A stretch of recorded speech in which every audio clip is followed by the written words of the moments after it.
The moment he caught that scent, he knew something was burning that shouldn't be. Not wood, not candles. Paper. Old paper. The kind that crackles different when it dies. And it was coming from a room sealed since the funeral. Queen Elizabeth's private correspondence chamber. That's when the Royal Guard realised someone was destroying evidence, and that someone was Queen Camilla, setting the late Queen's private letters aflame. So when he pulled the fire alarm, it wasn't just smoke that cleared, it was 2 years of secrets. Before I show you exactly how one guard saved the Crown's most dangerous letters from being turned to ash, make sure you're subscribed with the bell on, and drop a comment telling us where in the world you're watching from. Because what you're about to witness isn't about protocol, it's about the difference between protecting history and burning it.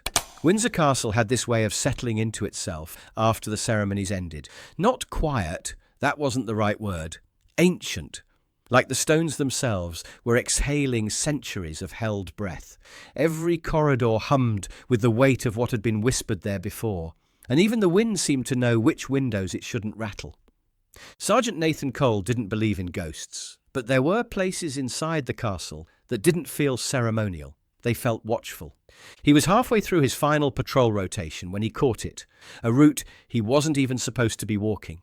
Another guard had called in sick, something about food poisoning from the staff canteen, and rather than shuffle a junior officer into an unfamiliar section, Nathan had volunteered to cover the West Wing archives.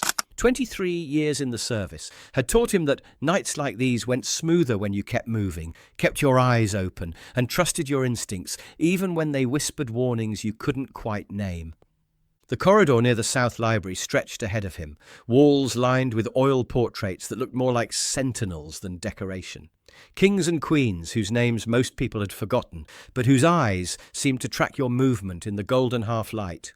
That's when his nose caught something that made his steps slow, then stop entirely. A scent. Faint but unmistakable. Not smoke from the fireplace, too warm for that. And besides, most of the ceremonial fires had been banked hours ago. This was something else. Paper and wax. Old ink meeting open flame. The kind of smell that belonged in a library during wartime, not a sealed royal archive on a Tuesday night in September. Nathan paused at the archway, where the main corridor narrowed into the older section of the castle. He'd passed this corner 100 times without thinking, but tonight something made him look down. There, beneath the heavy oak door at the corridor's end, a soft orange glow danced across the stone floor like candlelight. But he knew what room that was. Queen Elizabeth's private correspondence chamber, sealed since the state funeral. Locked to everyone but authorised archivists, and even then, only with proper paperwork and a member of the senior household present. The kind of room that didn't get cleaned, didn't get touched, didn't get entered without 3 signatures and a bloody good reason, and absolutely no open flames. Ever. Nathan moved with the silent precision that had once kept him alive in places where footsteps meant the difference between completing a mission and becoming a casualty. His boots made no sound against the stone as he approached the door, weight distributed evenly, breathing controlled. The nearer he got, the stronger that acrid scent became, and something else confirmed the growing dread in his chest.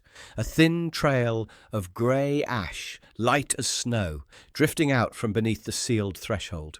When he pressed his palm against the door, the wood was warm. Not just warm, hot. Nathan stepped back, pulse steady but alert. He'd learned long ago not to let adrenaline make decisions for him.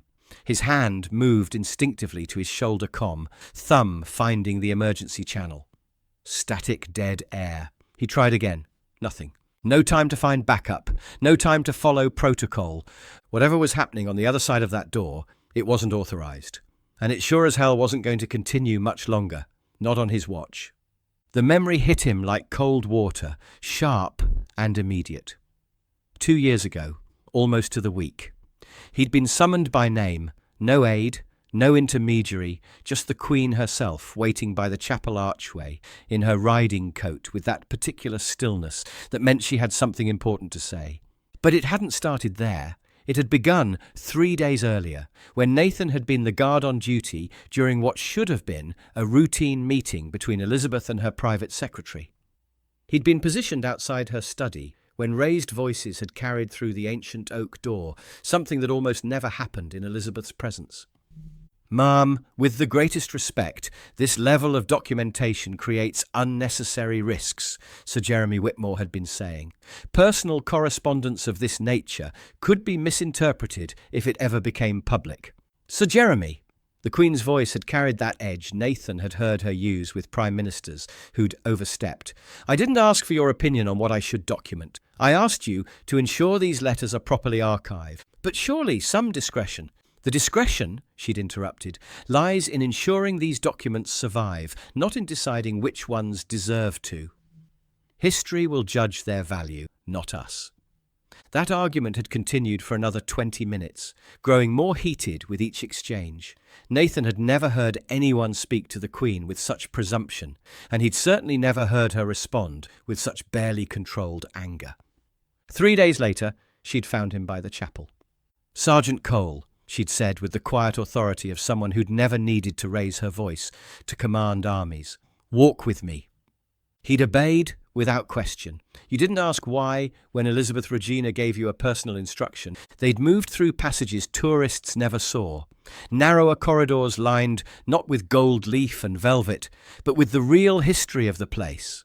Black and white photographs from the Blitz years, handwritten duty rosters from coronation rehearsals, faded documents signed by monarchs whose reigns had become footnotes. The working parts of the monarchy, not the show. "Do you know why I chose you for this conversation?" she'd asked as they walked. "No, ma'am."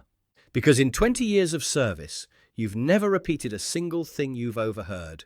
Not to other guards, not to your wife, not even in your sleep, I'd imagine." She glanced at him with what might have been the ghost of a smile. "Yes, I know about your wife's complaints regarding your stubborn silence." They'd paused at a window overlooking the garden, where staff members were planting bulbs that wouldn't bloom until after winter had passed. The Queen had watched them for a long moment before speaking again. "Sir Jeremy believes some truths are too dangerous to preserve," she'd said quietly. "He thinks the monarchy should curate its own history, keeping only the pieces that reflect well on the institution. But he misunderstands something fundamental about service. Ma'am, we don't serve the Crown's reputation. We serve the Crown itself, and the Crown is not made of gold and precious stones. It's made of truth, duty, and accountability. When you start editing those elements to protect feelings or appearances, you're not preserving the monarchy, you're destroying it." That's when she'd led him to the door he'd passed countless times without noticing. She'd led him to a door he'd passed countless times without noticing, tucked behind what looked like a maintenance panel. When she turned the small brass key, the door had opened to reveal a room no bigger than a proper sitting room, but with the weight of a museum vault. "This is where the letters go," she'd said simply, "the ones that won't ever make the public record." Row after row of filing drawers, each labelled by year in her unmistakable handwriting. Not the correspondence that ended up in biographies or state archives, the personal ones, the dangerous ones, the ones that contained truths the Crown hadn't been ready to speak aloud. She'd walked to a drawer marked 1991 to 1993 and pulled out several heavy envelopes, each sealed in red wax. "I've written to presidents and popes," she'd said, handling them like they contained something fragile, "to war widows and prisoners." Some of these letters contain regrets, others contain promises, and some contain truths about what really happened when the cameras weren't rolling.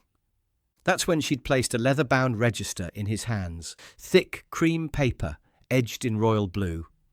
Each page bore dates, names, subject lines, a catalogue of correspondence that could reshape how the world understood the last 70 years of British history.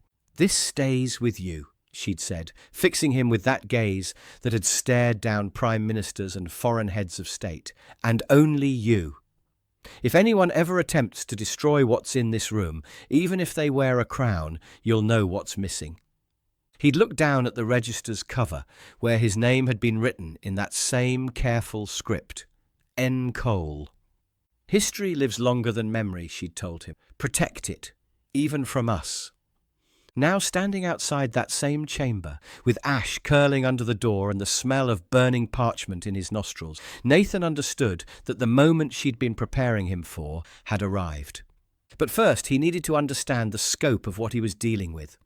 Years of military training had taught him that rushing into a situation without intelligence was how good soldiers became dead soldiers. He detoured to the security office, tucked behind the main stairwell in what had once been a butler's pantry. Corporal Davies was on duty, hunched over a crossword puzzle, with the kind of focused concentration that suggested his shift had been quieter than usual. "Evening, Sergeant," Davies said, looking up with mild surprise. "Thought you'd finished for the night." "Couldn't sleep," Nathan said, which wasn't entirely a lie. "Mind if I check the access logs for the West Wing? Thought I heard something unusual earlier." Davies pulled up the system on his monitor, fingers dancing across the keyboard with practiced efficiency. The screen displayed a timeline of entries, each marked with timestamps and authorization codes. Nathan's eyes scanned the list, and what he found made his blood run cold. 11 unauthorized entries, 11 different restricted chambers, all accessed within the past week using manual override codes that should have been deactivated after the Queen's funeral. Not just the correspondence chamber, the private manuscript room where Elizabeth had kept her personal journals, the ceremonial document vault, even the restricted photograph archive that contained images never released to the public. "Jesus," Davies muttered, seeing the pattern emerge. "That's not maintenance. That's systematic." "Who authorized the overrides?" Nathan asked, though he suspected he already knew the answer. Davies scrolled through the authorization record. "See Windsor. All of them. Different times, different days, but same clearance code." Camilla had been planning this for at least a week, maybe longer. "What about the fire suppression systems?" Nathan asked. More typing. "Disabled in 7 of those chambers, all under the guise of routine testing." Davies looked up, realization dawning in his eyes. "Sergeant, this isn't random. Someone's been systematically accessing and altering security protocols." Nathan nodded grimly. This wasn't opportunistic damage control. This was a coordinated campaign to rewrite history, one burned document at a time. "Keep monitoring," he told Davies, "and if anyone else tries to access those areas tonight, you alert me immediately. No one else." Now he moved through Windsor's corridors with deadly purpose, taking the route to his quarters in the guard wing. His room was Spartan-asmal, tidy, functional, the kind of space that belonged to someone who'd learned to live light and keep what mattered secure. In the back of his wardrobe stood a steel lockbox, bolted to the masonry behind his uniform jackets. The combination came to his fingers automatically, right, left, back. The Queen's words echoed in his mind as the lock clicked open. Inside, wrapped in protective linen, was the leather register she'd entrusted to him. He opened it carefully, scanning entries that represented some of the most sensitive correspondence of the modern monarchy. Letters to world leaders during international crises. Personal messages to families of soldiers killed in action. Private thoughts shared with religious leaders and heads of state that had never been meant for public consumption. But they were meant to survive. That's why she'd created the register. That's why she'd chosen him to protect it. He tucked the register inside his tunic, then pulled out a smaller card from the same box, folded once, bearing the Queen's personal seal in unbroken wax. His final authorization, signed 6 weeks before her death. To whom it may concern, the bearer of this card holds delegated authority in accordance with archival preservation protocols. Should any threat arise to the integrity or survival of sealed royal correspondence, this card authorizes protective intervention up to and including full procedural interruption and recovery asterisk. Clear, unambiguous, irrevocable. Nathan sealed the card inside his sleeve, then made one more stop. The engineering access panel near the archive wing was hidden behind a brass vent that most people walked past without noticing. Inside, among the electrical systems, sat the manual override for the fire suppression system in Chamber 3E. Someone had pulled the fuse earlier, disabling the alarms under the guise of routine maintenance. Clever, professional, and completely unauthorized for anything beyond genuine system testing. He reseated the fuse, flipped the external switch to armed, and watched as a small red indicator light blinked once. The chamber's fire alarm was live again. Now, with the register against his chest and the alarm system reactivated, Nathan Cole walked back toward the smell of smoke and the sound of voices that shouldn't have been there. He didn't knock, didn't announce himself. The door had been propped open with a small brass doorstop, the kind of careless detail that suggested whoever was inside hadn't expected to be discovered. The scene that greeted him made his jaw tighten with controlled anger. Queen Camilla stood beside an ornate copper brazier, flames dancing orange and hungry in its basin. She held a pair of long ceremonial tongs, the same ones Elizabeth had once used for lighting Advent candles, feeding documents to the fire with methodical precision. Marcus Trelawney, one of her long-time personal aides, hunched over an opened correspondence box, sorting through letters by date, and, Nathan suspected, by how damaging their contents might be if they ever saw daylight. Broken wax seals littered the marble floor like evidence of a crime scene. Neither of them noticed him at first. It was the soft click of the door settling fully closed behind him that made Camilla's shoulders stiffen. She turned slowly, tongs still in her grip, and met his eyes with a cold, measuring look. Not surprised, exactly. More irritated, like he was an unwelcome interruption to necessary work. "You have no business here," she said flatly. "I'd say the same to you, ma'am," Nathan replied, stepping fully into the smoke-hazed chamber. His voice carried the steady calm of someone who'd made his decision and wouldn't be argued out of it. "This chamber is under archival seal by Crown protocol." Marcus dropped the letter he'd been holding. It landed beside the brazier with a soft thud, cream-coloured paper bearing the embossed crest of what looked like a foreign head of state. Camilla didn't flinch. "These are family letters," she said, each word precisely clipped. "Personal correspondence. Old sentiment that the public wouldn't understand or appreciate." Nathan moved closer, his gaze taking in the fire's contents. Fragments of burned parchment drifted upward in the heat, the remains of documents written in Elizabeth's distinctive handwriting. "Some of these," he said calmly, "are listed in the Queen's diplomatic register. Others fall under classified royal correspondence protocols." Without ceremony, he removed the leather register from inside his tunic and held it up so she could see the royal seal on its cover. "This index was entrusted to me by Her late Majesty," he said. "Every letter in this chamber is catalogued, date, subject, recipient, classification level. Your family letters happen to include correspondence with heads of state, prime ministers, and military commanders. Documents that belong to the Crown, not to personal discretion." Marcus opened his mouth as if to speak, then closed it again, looking suddenly pale. Camilla's composure cracked slightly. "Do you have any idea the damage these letters could cause if they were taken out of context?"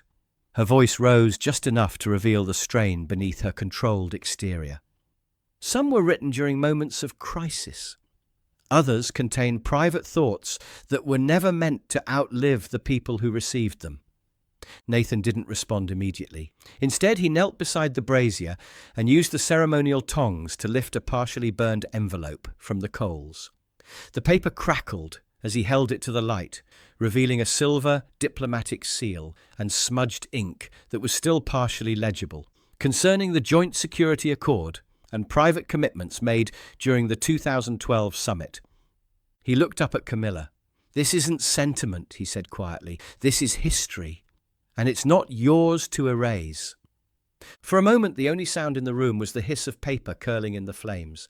Then Camilla reached, not for another letter to burn, but for the brazier's copper lid, to smother everything, to finish the job. "Don't," Nathan said. Not a request, a command. His voice carried the authority of someone who'd spent 2 decades taking orders and another decade learning when to ignore them. Camilla's fingers hovered over the lid, and in that suspended moment, Nathan understood that everything balanced on what happened next. She could close the brazier and destroy the remaining evidence, claim it was family business, personal discretion, protective housekeeping. By morning there would be nothing left but ash and his word against hers, or he could make sure that didn't happen. Nathan reached up and flipped the brass cover on the fire alarm, mounted near the chamber door. The mechanism that Camilla had arranged to have disabled that morning. The system she thought would stay silent while she rewrote history. He pulled the handle down hard. The sound that followed wasn't shrill or panicked. It was deep, resonant, undeniable. The slow, rolling tone reserved for containment breach. A protocol bell that would bring every security officer in the building at a controlled but urgent pace. The bell's echo filled the chamber, then spilled out into the corridors beyond, carrying with it the weight of institutional authority that couldn't be ignored or explained away. Camilla stared at him with something between fury and disbelief. "Do you understand what you've just done?" "I've preserved the truth," Nathan replied calmly, "and made sure it won't disappear into smoke." The heavy toll continued, each strike marking time until the inevitable arrived. In the distance, Nathan could already hear the sound of approaching footsteps, multiple sets, moving with professional urgency through the castle's ancient corridors. The alarm had done its work. Whatever secrets this room held, they would survive the night. The response came with practiced efficiency.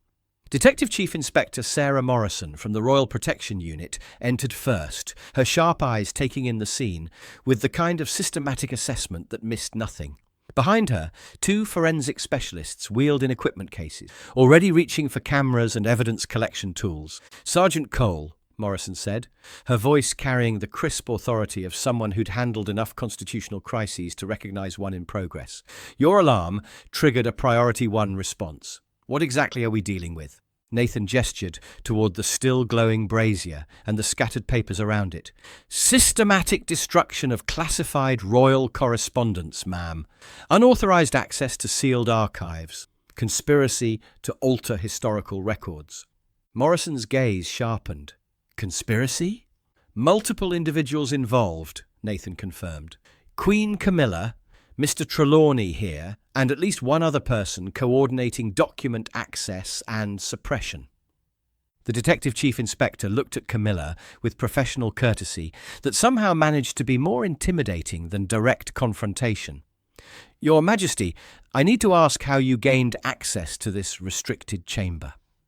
"I don't require permission to enter rooms in my own residence," Camilla replied, but Nathan could hear the defensive edge in her voice. "Actually, ma'am, you do require authorization for classified archival areas. These chambers fall under the Crown Estate Security Act. Even family members need proper clearance and oversight."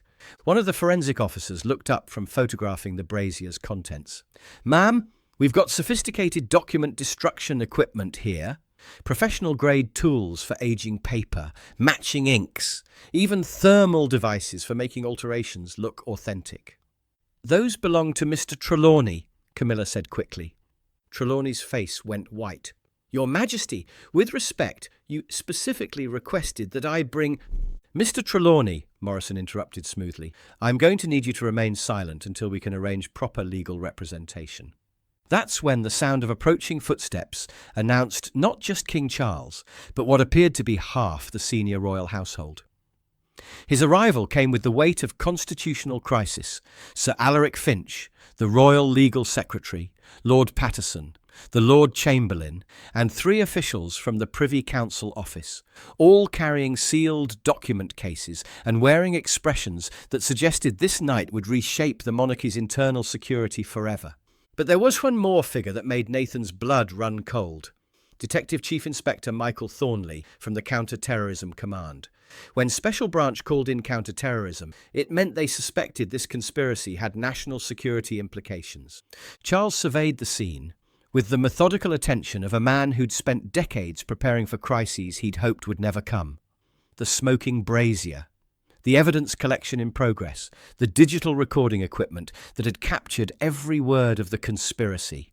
His wife standing rigid with barely contained fury. But it was the stack of recovered letters that seemed to affect him most. Partially burned fragments of his mother's handwriting, her private thoughts on events that had shaped the modern world, reduced to ash and char by someone he'd trusted with his life. "How extensive, he asked Morrison, his voice carrying the weight of absolute authority.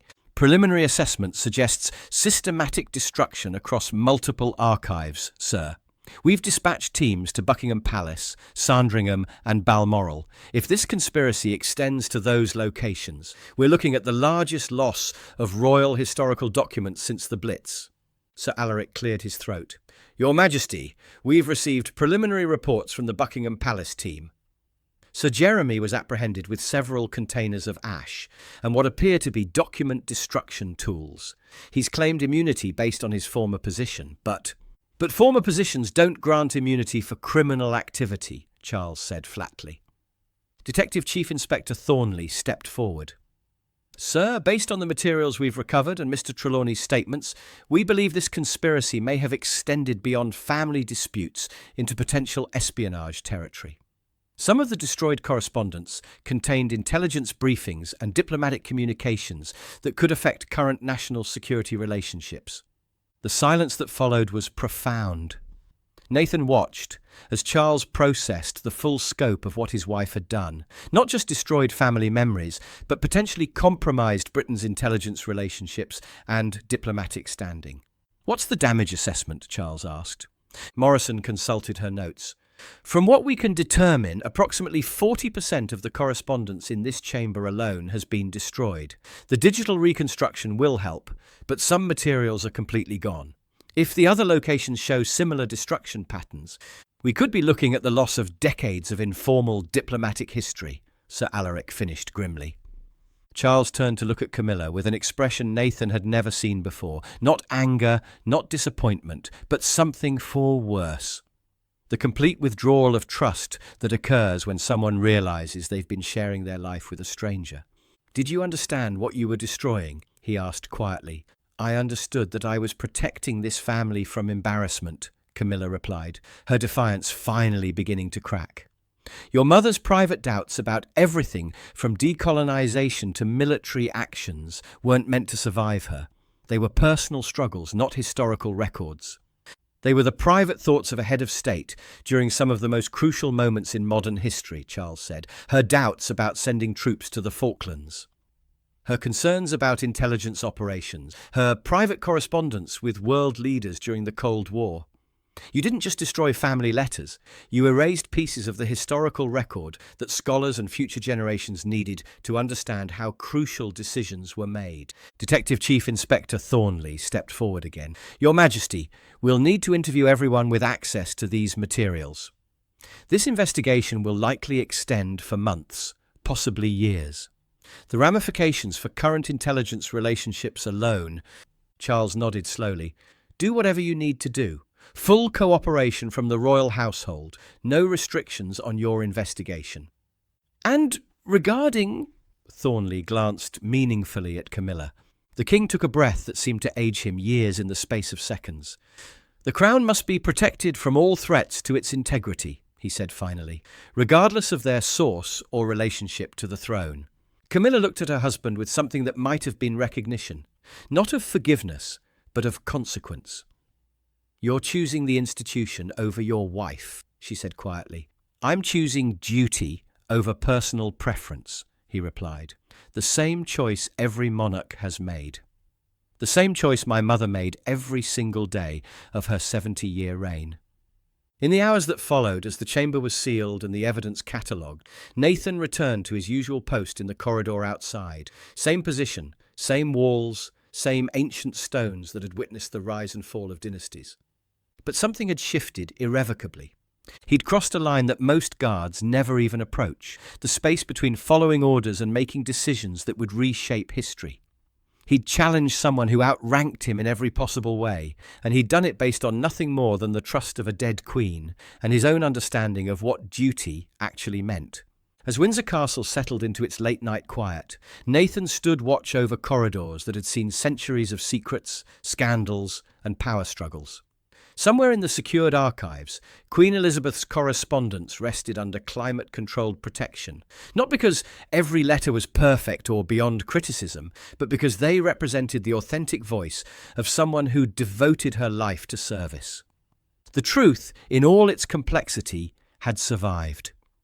And sometimes, Nathan reflected, as the ancient stones held their vigil around him, that's all a guard can do. Stand between what was and what someone wishes it had been, and make sure history gets to speak for itself. A young palace clerk approached him near midnight, curiosity written across his face. "Sergeant," the boy asked hesitantly, "is it true what they're saying?" "About the letters?" Nathan kept his eyes on the corridor ahead, watching for threats that might never come. "The crown has many treasures," he said quietly, "but the most valuable ones can't be stolen. They can only be earned." The clerk thought about that for a moment, then continued on his way. Nathan remained at his post as the castle's stones settled deeper into their centuries-old foundations. Conversations were happening somewhere in the royal residence that would reshape relationships and redefine loyalties. Decisions were being made that would echo through generations of monarchy. But here, in the quiet corridor outside the Queen's former correspondence chamber, the past was secure. Protected not by locks or alarms or protocol, but by the simple understanding that some things matter more than the people who try to control them. Now here's what I want to know. Was Sergeant Nathan Cole right to pull that fire alarm on a Queen consort? Should a royal guard ever challenge someone who outranks them by every measure of authority? And the bigger question, should private royal letters ever be destroyed? Or does the nation deserve access to the full truth about its history, no matter how uncomfortable that truth might be? Let me know what you think in the comments below. We read every single one. If you believe duty should always come before personal loyalty, hit that like button right now. Make sure you're subscribed with notifications turned on, because tomorrow we're covering another moment when royal protocol collided with personal ambition, and Protocol 1. Share this with someone who still thinks royal guards are just ceremonial decoration. Another confrontation is waiting for you on screen right now. Click it, and I'll see you tomorrow, same time, same place, here on Guard Watch. Thanks for watching. Sometimes the most important battles are fought not with weapons, but with the simple refusal to let the truth burn.